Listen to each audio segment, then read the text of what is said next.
What's going on, Crystal Palace fans? It's your man T, and I'm joining you all today for another version of match preview, Palace news. So today we're actually be talking a little bit about Roy Hodgson's his pre-match interview, the press conference that he had. Just talking a little bit about what we saw from what we heard from him, things to expect going forward.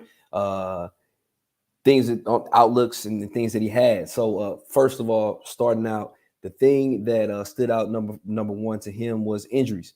So looks like we got Nathaniel Klein returning for us. He's been training this week, so he'll be back. But moving over to the guys that we won't have or are going to be out due to injuries, looks like James McArthur is going to be out.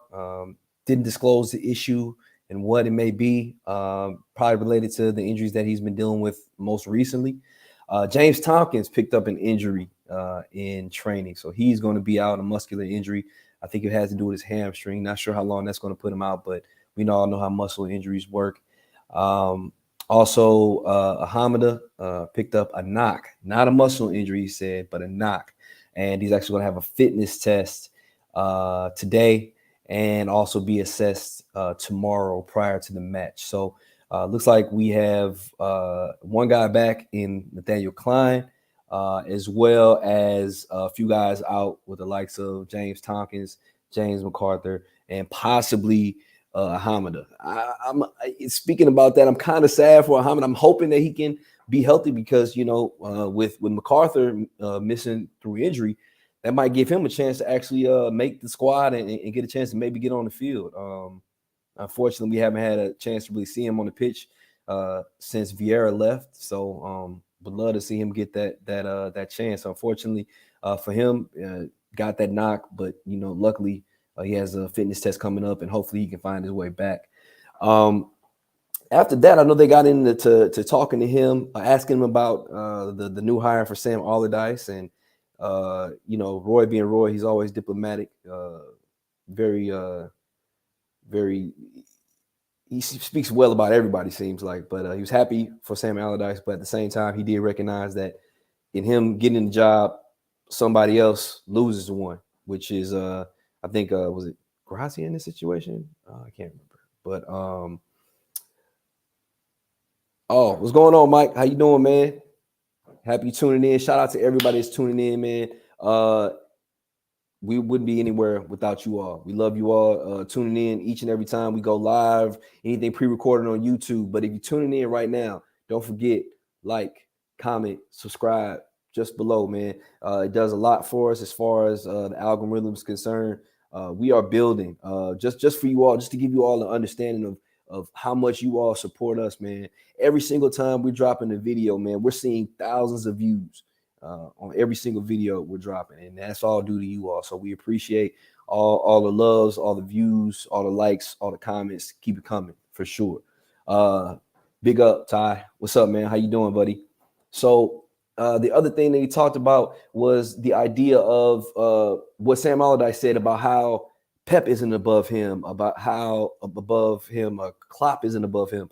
All these, really high-ranking, high-level managers saying that he's not above them.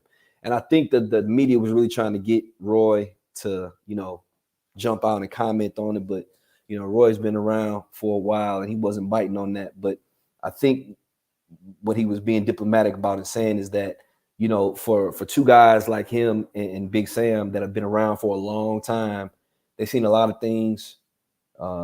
They played a lot of football and they have an understanding of the game that can't necessarily be, I guess, put behind anybody's. You know what I'm saying? So the years that they put into managing in this game can't be seconded to really anyone. So with that, I get where all of that is coming from. Now, he didn't compare his success to somebody like Pep or somebody like or Jurgen Klopp. You know what I'm saying? I don't think that's not a contest there, I don't think. But I get where he's coming from with that. They moved on then to, talking about Tottenham. and in the match to come. One piece was the fact that he's going to be coaching against Ryan Mason, and they asked if he had any advice for Ryan Mason.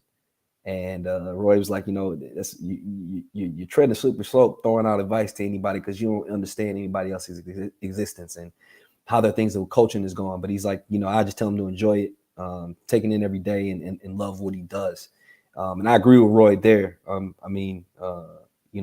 can be a slippery slope what you're throwing out there and how people take it. So throwing out that piece to him. And then they're talking about the ups and downs of Tottenham. And me, myself, I'm kind of up and down on how this could go because, Tottenham is where they are inside the top 10 for a reason. But as of late, they have had to have some struggles and things. So interested to see how that goes. But I'm going to take some comments here. Just want to make sure we're reaching out to you guys. Patrick, what's up, man?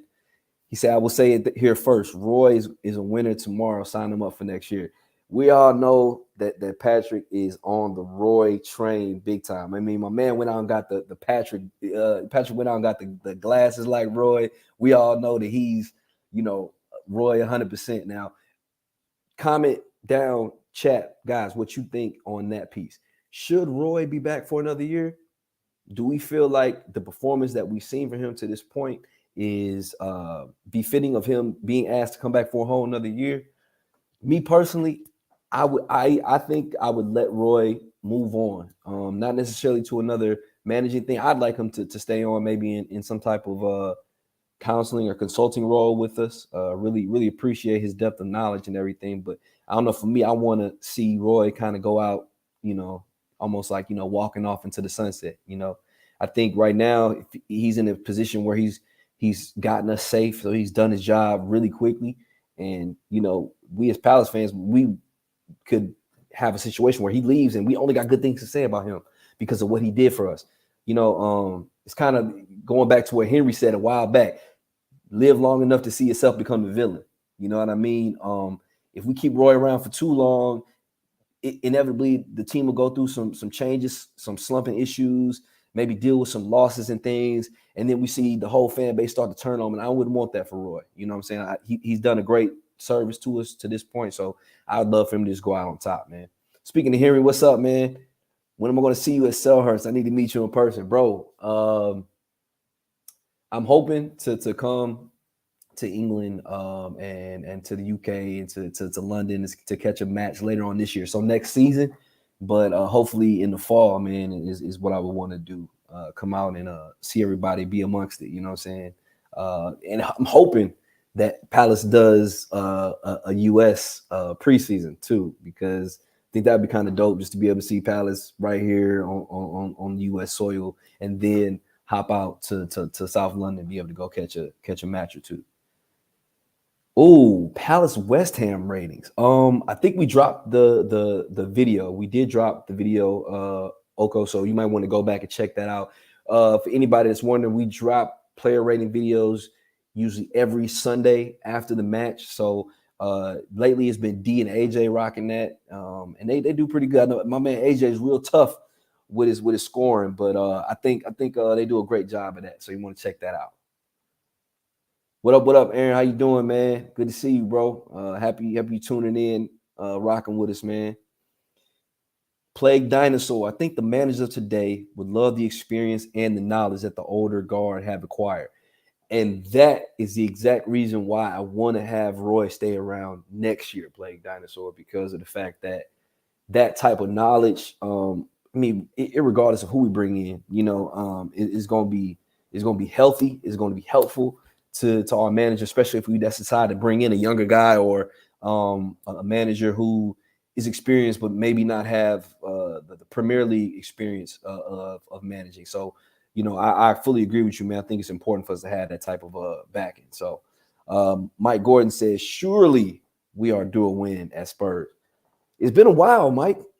It's been a while, man. And the thing about it, man, Tottenham is one of those clubs that whenever we go there and play or wherever we play them in general, it'll be guys that haven't played well in recent form and just show up and play well. Like, you haven't heard a lot about Heung-min Son. He always comes up and shows up against us. for the longest, it made me so upset, pissed me off every time that Lucas Moura would always play really well against Palace. And of course, we talking about Harry Kane, who, it don't matter what he's going through, he loves a goal against Palace. So I'm with you, Mike. I feel like we are long overdue. I think we can get that dub, or at least a good result, because it's never easy going in to playing at Tottenham. Looney said, I think Sam has a good point. These well-seasoned guys in the Prem know their stuff. Roy and Ray have proved it. Exactly. I mean, and it's all about that experience piece, man. Like I said, he's not comparing his resume as far as his accomplishments and his wins and the amount of trophies. He didn't say that, comparing it to, those guys, those bigger guys out there. He's just talking about his level of experience, how long he's been in the game, what he's been through. Like, yeah, trial by fire. He's been in it. So, Earth Extremities, what's up, bro? Hey, I'm good, man. I'm doing good, man. It's just one of those things, man. Everything's going good, bro. I can't complain. Jamal, Roy needs a vacation. We need a manager. I think Roy's one of those guys, man. I don't think even as he gets older, it never leaves him, man. It never leaves him. I think he's always probably got his ear to the ground with the game. But I do agree that next year we need to have a new manager come in. Exactly, Mike. He needs to leave on a high. Exactly what I said earlier. Sporting director, man, that's a shout. I mean, I guess it kind of depends on what all they will want from that position. You know what I'm saying? Because if the sporting director is going to be traveling all over, doing all kinds of things, I don't know if Roy wanted to do that, but that's a good shout though.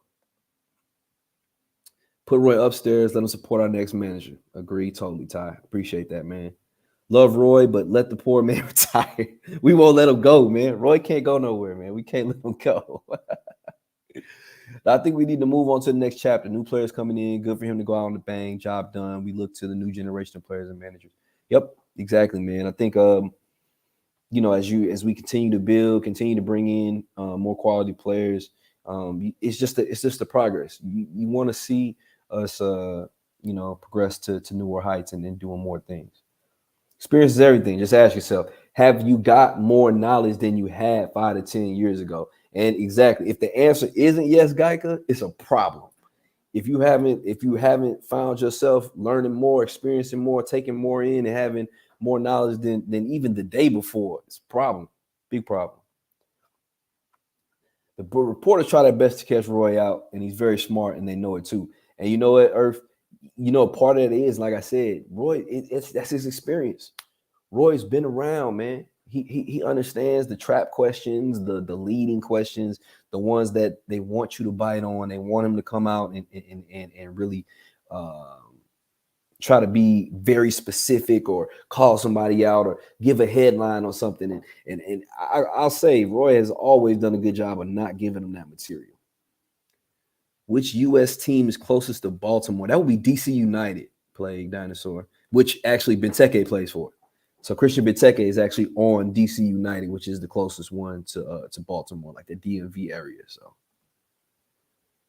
and I've got a feeling we're going to get a result tomorrow. Hey, man, I'm right with you, Aaron, man. I'm right with you, bro. For real. Tottenham played 3 at the back. They are vulnerable on the counter, especially we have Ayew, Elise, Eze, Zaha, Doucouré, firing on all cylinders. We can get in behind. Totally agree with you. When you're playing those teams at 3 at the back, not only can you a lot of times be able to control the midfield, because majority of the time that you see those 3 at the back formations, you're only seeing 2 guys in the center. So we can be able to control the match in the middle of the pitch. And then, like you said, going forward, counterattacking with those really talented guys that we have in our attacking phase, we could cause them some problems, man. Getting behind, countering, playing good football as far as playing 1-2s and getting in behind. I mean, I think we got a chance to really do some good stuff, man. If you could play any system, what would you want Palace to play? Loaded question. I feel like part of that also depends on who is coaching my squad. You know what I'm saying? I mean, I'm a bigger fan of really playing two center backs and two fullbacks. I'm not a huge fan of three at the back just because I feel like there are times when the match it's just too slow. You know what I'm saying? I like playing three in the midfield. I like controlling the midfield as well. I'd probably say 4-3-3 or 4-2-3-1. 4-3-3, 4-2-3-1. It really just depends. I mean, depending on how I'm looking to play or who I'm playing against. But those are the two I tend to prefer. So let's see what we got. Roy is the Sith Lord, Lord Palatine. He decides if he'll come back. The funny thing is, bro, you can see Roy underneath that cloak, all that, the wrinkles and all that, man. Man, and B more in DC right now, I don't like crab cakes. Damn, you don't like crab cakes, bro? Crab cakes fire. I can't lie to you. I mean, but at the same time, acquired taste. Not everybody's a seafood person. I get that. I'm a seafood dude. Do you like blue crabs though? You in DC, you in the DMV area, you probably getting blue crab and stuff. You mess with blue crabs? What's up, Rainbow? I quite like us to play a 4-2-3-1. Exactly. I mean, I think that's when you think about our personnel too, it fits us. But luckily, we also have like personnel because you can easily say somebody can easily say, hey, I want us to play three at the back, and you slotting in somebody like Chris Richards into our back three. But the issue with that is, do we feel like we have the wing backs or full backs to play that type of setup? But yeah, 4-2-3-1 seems very natural for the guys that we have on the pitch. Let's do a 7-up against within 20. Man, that might be a record. You put 7 on somebody in 20, bro. We need an Under Armour kit in the league. Because actually, Tottenham used to have Under Armour. I think they got Nike now, but they used to have Under Armour though. Oh, no crabs at all, bro. You don't like them? Oh man, I love crab, bro. I'm sorry, I can't get with you on that one, but I respect it. I respect it, bro. Papa's in Baltimore is the best crab cake. I'm gonna have to look that up. Patrick. Oh, played what the hell are crab cakes? Are like fish cakes? Not like fish cakes. You ever had like a croquette, like a salmon croquette or anything? It's kind of like it's the crab meat with like breading and something like a binder, like a mayo or something. And you bind them together, and you can either some people bake them, some people will flash fry them. Depends on that. They're fire though. I don't know. I haven't seen CPFC Baltimore actually on Twitter in a while either. I'm not sure. Hopefully the info. I don't know. Maybe change the name though. It'll be amazing. Richarlison scores the equalizer tomorrow. Takes his shirt off, does his crazy chicken dance, only to find out Palace scored.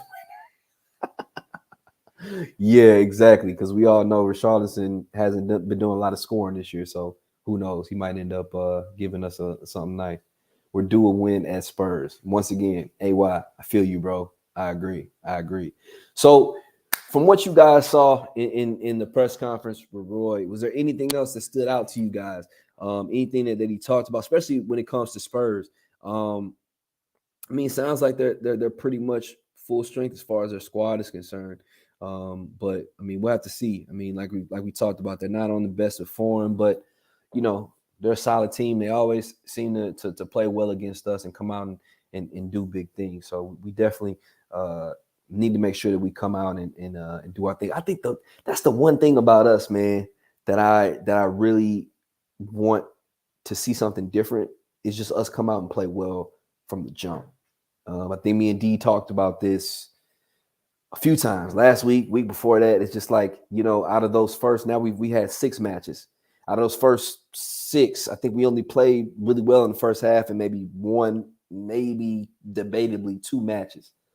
You know what I'm saying? Now, granted, you know, being that we're at Tottenham, it's not the easiest thing to come out and just, you know, be balls to the wall and play really well early on the road. But I mean, I feel like we can do it, man. Especially like we talked about, with them playing 3 at the back and possibly having one less guy in the midfield, we have a chance to really, you know, dominate the midfield and see who we can manipulate with them defensively. And I hate to say it, man. I don't know. Just maybe it's just personal preference or personal belief for me. I think Hugo Lloris is kind of a liability for them, man. Like maybe not in years past, but recently he's been showing a lot of vulnerability in between the sticks for sure. So Looney says, well, for me, Roy gives the impression he's not expecting anything. He said he can't remember ever going to Tottenham and getting a result. So he doesn't seem to be hopeful, but he knows he needs to defend. And that sounds like a Roy strategy. You know what I'm saying? Going with your expectations low, but knowing that you're going to put in a hell of a defensive shift and hope that we can get a result. I mean, and that's one of those things too, man. I think, that's part of Roy's stick and part of his game. It's like I'm always going to keep that level head. I'm never going to get us up too high or have us down too low. He's just kind of having that feeling of, hey, going to go in, do what we can. We usually don't get it, but hey, pleasant surprise if we do. I think that's part of what Roy is doing. Oh, what? Lloris is out for the season? Did he not? Did he not? When did he go out, Mitch? Was that recent? I didn't even catch that. My bad. Shoot. Roy's team usually starts slow. Sometimes it works, sometimes it doesn't. Yeah, facts. I mean, if we think back to the times when we were playing with him earlier on, I mean, it was never a strong start type thing. But that's too. But also, we were playing that style of play where we're conceding so much possession and trying to play on the counter against every single team, seeing like too. So, and play down. So, which player from the last 10 years do you miss the most? Mine would be Mile or Chungi. Really? Wow, Chungi. Okay. From the last 10.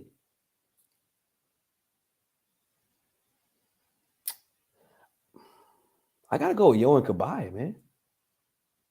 I don't know, man. When Kabay came, he did something different. As far as like, you know, his level of composure, the way he played in the midfield. I like Kabay a lot. It was between Kabay and Balassi for me. Really love both of those guys for sure. But any chance of Roy going 4-5-1? I mean, yes, I would say, yeah, Patrick. And I think that's because what we think may be a 4-3-3 is actually a 4-5, can actually be a 4-5-1 at times. So Zaha and Elise may really be right midfielders and left midfielders comparatively to being right wingers and left wingers. You know what I'm saying? So, I mean, that definitely gives us that really strong double low block and playing on the counter. So I wouldn't be surprised, but it can kind of like, vary between the 4-5-1 and 4-3-3 Elise and Zaha move up and down. So I wouldn't be surprised at that. If we can take care of Son and Kane, we can cause some serious problems. I feel like that's the name of the game with them every single time, man. Every single time. Like if we can contain Son and we can contain Harry Kane, we got a chance. You know what I'm saying? Like, and if one of them's gonna play well, you can't let both of them play well. You know what I'm saying? But I think that's the key for them. I mean, I feel like Tottenham goes as they go for sure. He went out injured at halftime in the Newcastle. Oh, he did. Huh. Okay. So who they got in goal now then is the question. Well, either way, we're going up against a reserve backup goalkeeper. So that puts us in pretty good shape then.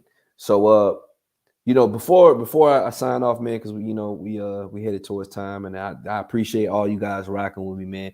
Had to do a solo today because D was busy, and it was gonna be me and AJ, and AJ has some family things come up. So shout out to AJ. Hope everything's cool, man. Everything's good.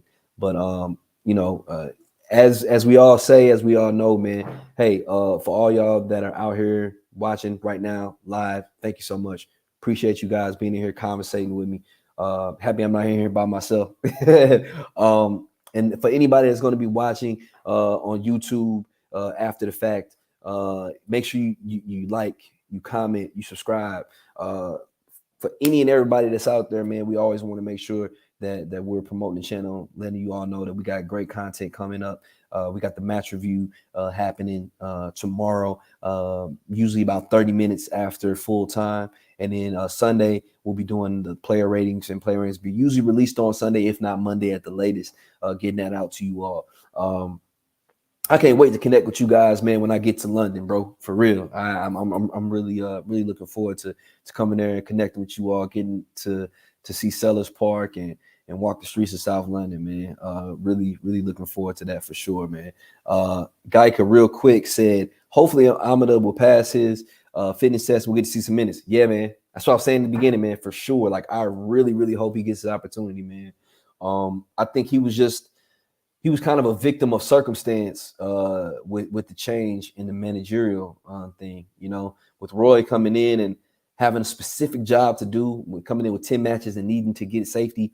I think, Roy probably said, hey, if I'm going to do this, I got to go with some of the guys that I know, that I can trust, that and that I'm acquainted with. And that was in the likes of MacArthur and Milivojevic, having those opportunities, even Gyro making the benching thing. So, hopefully, with some of those guys not being available, maybe Alhamada gets his chance and gets thrown in there and gets some minutes, man. Especially now that we're pretty much, assured that we're going to get, safety and things. So, oh man, no problem, Sean. I appreciate it, man. Big ups to you. Thank you for tuning in and rocking with me, man. I appreciate it. Oh, Palace Hunter gave us a score prediction here. Let's get revenge. 2-1 Palace. Now, I was supposed to be a part of the match preview earlier this week, but had some complications with internet, so I couldn't be a part of it. So I'll give my prediction right now too. God, it's so hard to go in and Tottenham. Tottenham's not playing well. I'll give us 2-2. 2-2. So we'll take that. We'll take that draw and move on with the rest of the season. Hopefully, pulling out some dubs in the last 3. And then Mitch says, "I'm going to relax and enjoy these 40 points in our pocket." Yeah, man. I mean, the most important thing is, we've gotten the safety. We're in a good position. Going into to the summer and things. My question is this: how hard should we push for top 10? Right now, we're in 11th. We are a point ahead of Chelsea, but they have a game in hand, so that doesn't go unrecognized. But we're only 5 points behind Fulham right now, too.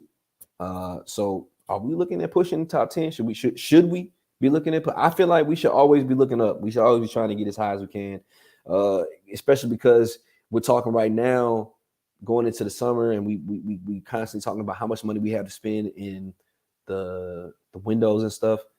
Every place matters with that money, man. Every place matters. That's millions of dollars we're talking about, millions of pounds we're talking about that we could be getting to go towards wages, to go towards transfer. So definitely want to be doing that. Roy can put out whatever team he likes. All right, Mitch, you're saying that now. If we get a crazy ass lineup, you probably gonna be on Twitter somewhere mad, wondering what the hell Roy doing. So I hear you, but hopefully he keeps it consistent what he's been doing. Go all the way for top 10. We have not finished ahead of Chelsea since ever. I don't know. It's been a while. Let's just say it's been a long while, I'm sure. So, but yeah, for sure.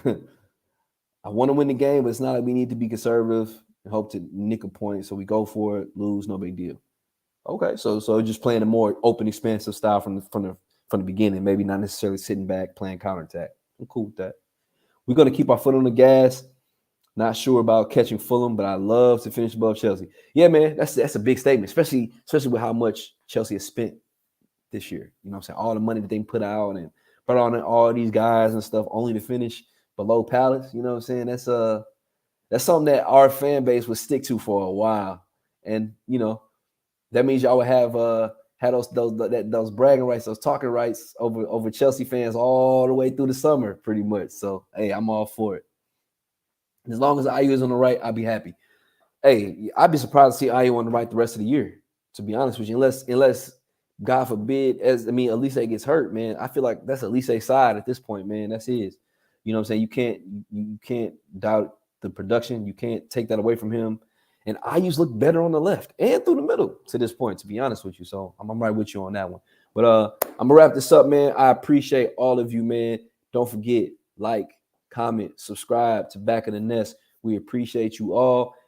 We look forward to the match tomorrow against Tottenham, man. And hopefully all of you that tuned in today can be right there with us again tomorrow during the match reaction, man. But, hey, always and forever, up the Palace.